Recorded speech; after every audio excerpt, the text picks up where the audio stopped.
Hello, friends. It's the 1st of January as I'm recording this, and I'm on my way from the kebab because why not? Sometimes you gotta treat yourself, not too often though. And I wanted to talk about the new year, resolutions, and promises to keep to yourself. The biggest lesson I've learned from New Year's days and the subsequent days that follow is that you shouldn't overpromise to yourself.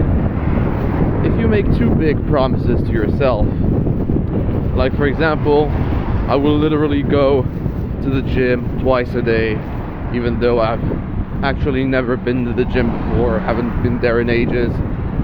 And after going to the gym, I will literally cold approach any random girl on the street I find attractive, and then afterwards I'm gonna treat myself to the cleanest food possible. You see the kind of mood you're into because it's the enthusiasm of the New Year's time period. And what you'll figure out is that there's a reason why most people, I don't remember the statistic, end up stopping what they had planned by the second week of their New Year's resolution. So how do you fix that? I used to, when I had goals, simply follow them one by one. Maybe when you're broke with no bitches, you're zero muscles, you're skinny, or worse, you're fat. What happens is that you have all the problems combined together. That is true. And you gotta fix them all. That is also true.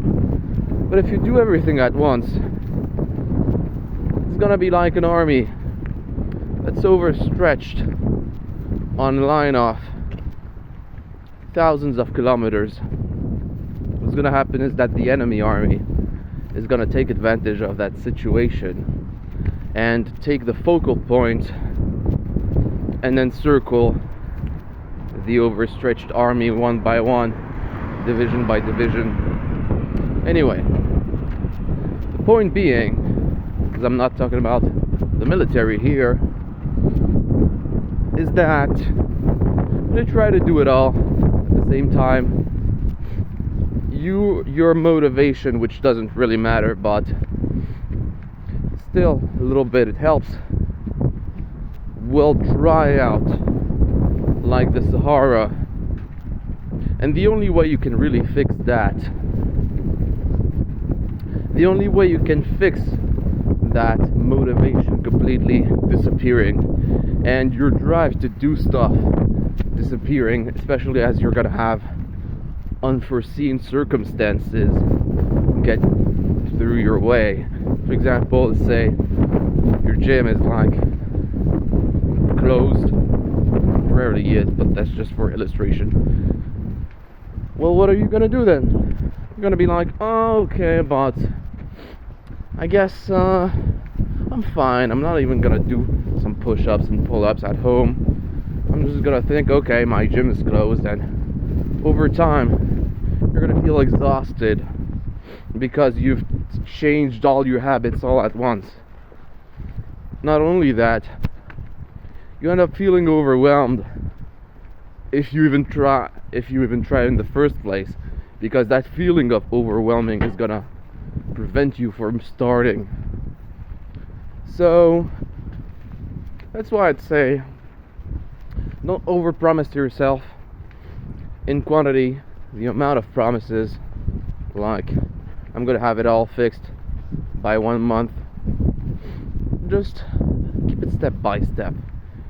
You're not gonna die if you only start to focus on the gym before focusing on curing that dry spell. Gotta take it one step at a time. Or you can take it multiple steps at a time, do whatever suits you best. But the important thing is, if you keep your promises to yourself, no matter how slow you end up keeping them, at least you keep them. So yeah, don't overpromise to yourself. As long as you stick to your guns and really do what you were supposed to do according to what you set for your life, you're gonna be fine.